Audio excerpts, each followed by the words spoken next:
Sir, अंत में एक सवाल ज़रूर पूछूंगी, क्योंकि ये महाराष्ट्र सदन में हुआ था कि एक विधायक ने कहा था कि जो नारा चल रहा है कि भारत में रहना होगा तो वंदे मातरम कहना होगा, और उनके मजहब में ये उन्हें परमिशन नहीं देता कि आप खुदा के अलावा किसी और के बारे में आप सिर झुकाएं किसी और के सामने। देखिए, देश संविधान से चलेगा, मत और मजहब से नहीं।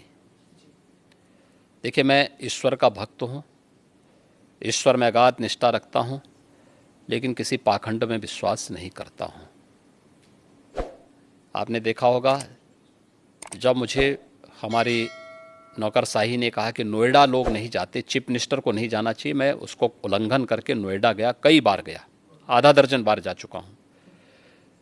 दूसरी बार मुझे कहा गया कि रात्रि में सीएम को बिजनौर में निवास नहीं करना चाहिए, तो मैं जानबूझ करके वहाँ रुका और मैंने पूछा, मैंने कहा, क्यों नहीं निवास करना चाहिए? तो उन्होंने कहा, साहब दोबारा सीएम नहीं बन सकता है। तो मैंने कहा, मैं दोबारा भी सीएम बनूंगा, चिंता मत करो। दूसरा सवाल ये नहीं है, सवाल ये है कि मैं प्रदेश का सीएम हूँ। आप ये बोलिए ना कि साहब वहाँ रहने की व्यवस्था नहीं है, तो जो भी गेस्ट हाउस होगा उसी में रहेंगे ना, आखिर कोई तो रहता होगा। एक कमरा चाहिए मुझे, तो सोने के लिए एक तख्ता चाहिए, ओढ़ने के लिए एक कंबल चाहिए, तो कुछ चाहिए थोड़ा है। तो इसमें जो है, क्यों आप इस प्रकार की बातें करते हैं? मैं गया था, रुका था वहाँ पे। ऐसे ही आगरा के सर्किट हाउस के बारे में कहा जाता था, यानी मुझसे पहले पता नहीं कोई सीएम रुका कि नहीं रुका, लेकिन कि वहाँ सर्किट हाउस में जो सीएम रुकता है वो अपशकुन हो जाता है।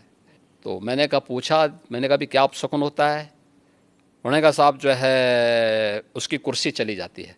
तो मैंने कहा, जो कुर्सी कल जानी वो आज चली जाए, लेकिन मैं रात्रि को रुकूंगा यहीं।